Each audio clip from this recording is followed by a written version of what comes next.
एक मुद्दा बहुत उछाले मार रहा है, बहुत कौतूहल मचा रहा है। आप लोगों ने उसे सुना होगा, चूंकि मामला ही ऐसा है। आम आदमी पार्टी के प्रवक्ता कहिए, बड़े नेता कहिए, संजय सिंह जी और समाजवादी पार्टी के एक और नेता के तरफ से एक बहुत बड़ा बयान जारी हुआ। और वो मामला ऐसा उठ रहा है कि भाई जो राम मंदिर निर्माण समिति है और राम मंदिर बनाने वाले जो लोग हैं वो लोग कुछ बड़ा घपला कर रहे हैं। देश दुनिया से बहुत सारे लोगों ने इस राम मंदिर निर्माण के लिए दान दिया हुआ है और उस दान की राशि में बहुत बड़ा जो है नाबदान खोदने की कोशिश कर रहे हैं ये लोग। तो दरअसल मैं आप लोगों को बताना चाहूँगा, बहुत तथ्यों के साथ नहीं बताऊंगा, लेकिन बहुत बारीक मोटा मोटी चीज़ों को बता रहा हूँ। दरअसल मामला ये उठाया गया है कि एक जमीन है जो राम मंदिर निर्माण जो चल रहा है, तो उसके इर्द गिर्द की कई जमीनों को, छोटी बड़ी प्लाटों को लेना पड़ेगा, जिसमें और भी जैसे कि आश्रम या और भी इस तरह के ठहरने की व्यवस्था, पार्किंग की व्यवस्था या कुछ मंदिर आदि बनाने के लिए चूंकि बनाया जाए। चूंकि ये बड़ा पर्यटन स्थल बनेगा ना, राम मंदिर जब पूरी तरह से बन जाएगा तो एक तरह से पर्यटन स्थल बन जाएगा। देश दुनिया से बहुत सारे लोग आज भी वहाँ आते हैं, जाते हैं, लेकिन जब वो पूरी तरह से निर्मित हो जाएगा तो बहुत सारे लोगों का आना जाना होगा, ठहरने के लिए ज़रूरत पड़ेगी। वैसे भी आप लोग जानते होंगे कि हिंदुस्तान आध्यात्मिक देश रहा है, कथा कहानियों का देश रहा है, पौराणिक देश रहा है, सनातन धर्म से यह जुड़ा हुआ देश रहा है। तो यहाँ पे मंदिरों को भाई जिस तरह से विदेशों में बहुत सारे म्यूजियम, बहुत सारे ऐसे अध्ययन स्थल और बहुत सारे ऐसे क्रिएटिव प्रकल्प हैं, वैसे ही हिंदुस्तान के मुख्य आकर्षणों में यहाँ के मंदिर हैं।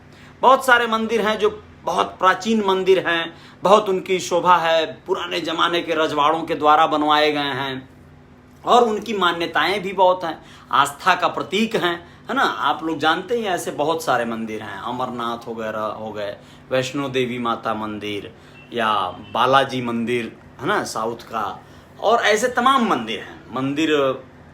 मंदिरों का देश है हिंदुस्तान, तो मंदिरों को यहाँ पे भाई ज़्यादा प्राथमिकता दी गई है। तो भगवान रामचंद्र तो यहाँ के आराध्य हैं, तो उनके मंदिर को तो कितना बड़ा चमत्कृत मंदिर, अक्षरधाम मंदिर, ठीक है।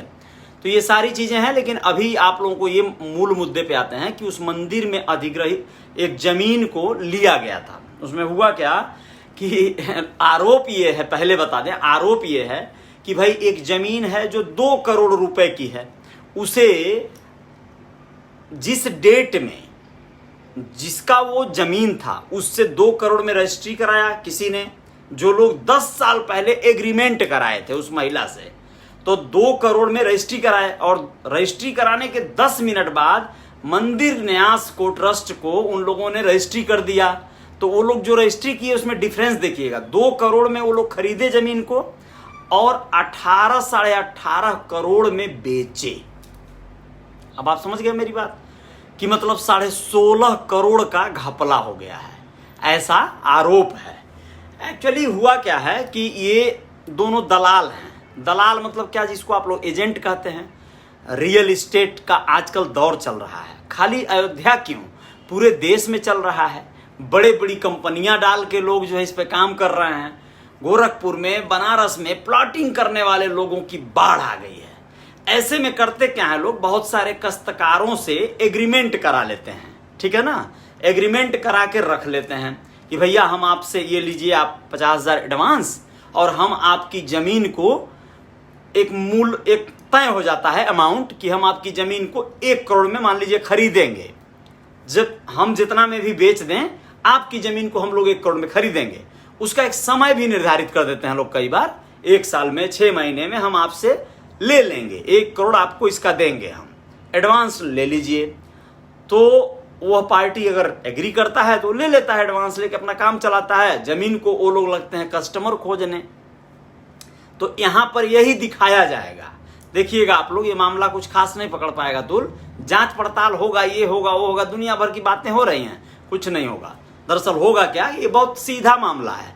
इसमें हुआ क्या है कि एक महिला से वहां के मेयर, अयोध्या के मेयर मतलब उसमें सम्मिलित हैं, कोई हैं बाबा जो है, जो भी हों, नेता हैं, वो कह रहे हैं मामला सब राजनीतिक है। सही बात कह रहे हैं, राजनीति ये है। इसमें हुआ क्या है, जमीन का दाम 10 साल पहले मान लीजिए किसी ने जो 1 करोड़ की जमीन रही होगी, जाहिर सी बात है 10 करोड़ की हो जाएगी। 10 साल पहले अगर 1 करोड़ की रही होगी तो इन लोगों ने क्या किया, वो महिला जिसका वो खेत है ना, जिसकी जमीन है, गरीब महिला रही होगी या किसी के नाम की हो, उससे ये लोग 10 साल पहले 2011 में 2 करोड़ में तय किए थे। 2 लोग मिलके, एक ब्राह्मण एक मुस्लिम, दोनों लोग मिलके, दोनों एजेंट होंगे, दोनों लोग मिलके तय किए थे, एग्रीमेंट कर लिए थे लोग 10 साल पहले 2011 का। एग्रीमेंट में जो भी अमाउंट उसको दिए होंगे लोग, और एग्रीमेंट के बाद अब उन लोगों ने राम मंदिर का जो ट्रस्ट, जो निर्माण समिति है, उससे इन लोगों ने सौदा मसौदा किया है कि भाई वो जमीन हम आपको दिलवा दे रहे हैं, अगर चाहिए तो कितने में दिलवा रहे हैं, तो हम आपको 18 करोड़ में दिलवाएंगे। हो सकता है मान लीजिए कोई कहा हो कि भैया 10 करोड़ में दिलवाएंगे, उन एजेंटों ने कहा हो, तो उन लोगों ने कहा हो, जो निर्माण समिति वाले लोग हों, वक्त काहे कुछ भाई 10 करोड़ में दिलवाओगे, ऐसा है 20 में दिलवाओ, हम ऊपरवरिया जो हमको दे देना। आप समझ गए, इसमें दलाली हुई है, मतलब मोटवर दलाली। जैसे एक तो ये लोग 2 करोड़ में उस महिला से जमीन बुक किए थे, तो इन लोगों ने क्या किया है, 2 करोड़ में ही वो जमीन को मतलब खरीद लिया उससे, और 2 करोड़ में खरीद कर 18.5 करोड़ में बेच दिए लोग। उसी समय ऑन द स्पॉट 17 करोड़ रुपया सीधे अकाउंट में ट्रांसफर करवाए हैं लोग, और 1.5 करोड़ के लगभग का जो है नगद वगद लिए होंगे लोग। तो ये जो है इन लोगों का बैनामा का पेपर वगैरह सब तैयार हुआ है। अब इसमें भले ही 17 करोड़ वो लोग एडवांस मतलब अकाउंट में लिए, लेकिन उसमें से एक बड़ा अमाउंट किसी को कमीशन चला जाए, दलाली चला जाए, तो ये तो होता ही है, ये तो करते हैं लोग ना, ये तो बहुत बड़ी आबादी करती है ऐसा। यानी जो उस महिला से खरीदे लोग, वो लोग दलाली लेंगे, बीच का कमीशन 2 करोड़ में उसको मूलधन दे दिए, बाकी मान लो 10 करोड़ अपने लेना है तो 12 करोड़ का हो गया। अब 12 करोड़ हो गया तो जमीन का रेट तो बढ़ ही रहा है ना, जमीन का रेट वो लोग 11 में बुक किए थे तो 2 करोड़ था, आज वो लोग अपने रेट से बेचे हैं। अब उसमें 5-6 करोड़ कोई बीच में भी अगर मारा हो, जो इधर से दलाली लगवाया हो, है ना, राम मंदिर ट्रस्ट से, यानी इसमें साफ बच जाएंगे लोग। जो लोग ट्रस्टी हैं, जो लोग, उनके ऊपर कोई आंच नहीं आएगा। इसीलिए वो लोग दहाड़ के बोल भी रहे हैं। राजू जी महाराज, एक पता नहीं कौन है, राजू नाम है लेकिन है साधु, हाँ, तो वो बड़े भयंकर साधु विश्व हिंदू परिषद के हैं। वो इसी में और कमाने के चक्कर में पड़े हैं। बोल रहे हैं अगर जो मामला कहीं अगर फेल हो गया, यानी घपला नहीं निकला, तो हम 50 करोड़ का इस पर मानहानि दावा करेंगे। मैंने राजू जी महाराज कह रहे हैं, विश्व हिंदू परिषद के साधु हैं, भयंकर जटाजूट और गेटअप में हैं वो। वैसे साधुओं को आप लोगों ने देखा ही होगा, अयोध्या के तमाम साधुओं को, वो लोग एकदम मस्त, एकदम बोले तो ताजा मोटा तगड़ा, माने एकदम अलगे गेटअप में हैं लोग। बड़ा उनको देख के आम आदमी तो डर जाएगा दूर ही से, वैसे उन लोगों का जो रूप रेखा। लेकिन खैर, बहुत सारे लोगों के आस्था हैं वो लोग, तो हम कैसे कह सकते हैं। बहुत सारे जाके लोग उनका लिंग पूजन और क्या क्या पता नहीं क्या क्या पूजते हैं। साले जो है गजब का जो है भाई, धरती है, धरती पर एक से एक वीर है। अभी क्या बोला जाए, नागांवों का जाके जो लोग दर्शन करते हैं साक्षात, जो है अभी ये महामारी चल रही थी कोरोना की, इसमें महाकुंभ लगा था, है ना, उत्तराखंड में। तो ये सारी चीज़ें हैं, लोग अपने अपने तरीके से इन सारी चीज़ों को लेके चलते हैं और चलेंगे। लेकिन यहाँ पर जो हुआ है ये है टोटल दलाली, है ना। इसमें बहुत सारे लोग रुपया कमाए होंगे। और मामला जब इस तरह के बड़े प्रोजेक्टों का चलता है ना, सरकारी और मामला रहता है, संस्थागत मामला रहता है, तो संस्था के रुपए को लोग ऐसे ही ना लूटते हैं जी, ऐसे ही ना लूट पाएंगे लोग। 10 रुपये का सामान को 50 रुपया में बेच दो या खरीद लो, ठीक ना, उसका दाम दिखा दो इतना। एगो बल्लभ खरीदना होगा, साला 500 का बल्लभ खरीदेंगे, रहेगा 20 रुपये का, है ना। वो बिल बनाया जा सकता है आराम से, वो बल्लभ बाद में फ्यूज हो जाएगा, फेंका जाएगा, हो जाएगा फिर। मतलब ऐसा करके एक मामला अभी आया था, आप लोग सुने होंगे कि इस कोरोना काल में एक बालिका विद्यालय है, गवर्नमेंट अथराइज्ड, उसका एग्जैक्ट नाम याद नहीं आ रहा है, वो पढ़ा था मैं, न्यूज नहीं बता पाता लोगों। उस बालिका विद्यालय में मतलब 6वीं से लेके और 9वीं तक या 10वीं तक की पढ़ाई मुफ्त में दी जाती है सरकार के तरफ से, 8वीं से 10वीं तक का। तो वो वहाँ पर लड़कियां रहती हैं, खाती हैं, उनके रहने खाने हर चीज का व्यवस्था सरकार की तरफ से है, कपड़ा लत्ता सब साथ दिया जाता है। तो उसमें वो मेंटेनेंस का एक मतलब 9-10 करोड़ रुपए का इन लोगों ने दिखा दिया, खाना पीना, जबकि उस हॉस्टल में इस समय कोई है ही नहीं है, सारी बच्चियां अपने अपने घर हैं, कोरोना काल में सब अपने घर है, फिर भी उन लोगों ने खर्चा दिखा दिया। आदत पड़ी है, अधिकारी लोगों का लूट खसोट चलता रहता है। तो इसी वजह से ना देश में लूटने की जो प्रवृत्ति है, प्रक्रिया है, ये कभी बंद नहीं होगी। तमाम मदों में दिखाकर लोग आराम से यहाँ पे खर्चे निकाल लेते हैं, लूटपाट कर लेते हैं।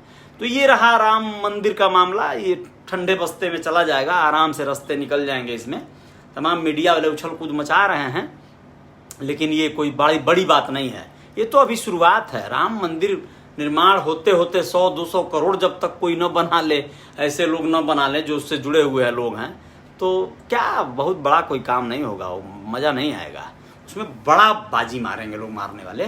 चलिए, जय हिंद, जय भारत। आप लोग देखते रहिएगा, मन करेगा तो बहुत बुरा लगेगा जिसको अगर भाई राम भगवान के ऊपर ऐसा कटाक्ष कर रहे हैं, तो उन लोगों के लिए यहाँ पे कोई जगह नहीं है।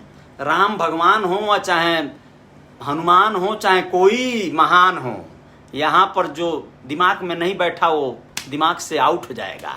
उसके ऊपर बातें ऐसी ही होंगी, चाहे कोई कुछ सोचे। इसके बाद मैं आप लोगों के बीच आ रहा हूँ एक ऐसे विषय पर जिसका नाम मैं रखा हूँ परिवर्तन। पार्ट 1, पार्ट 2, पार्ट 3, जितना पार्ट चला जाएगा, परिवर्तन नाम से मैं उसको यहाँ पे लिख कर भेजूंगा।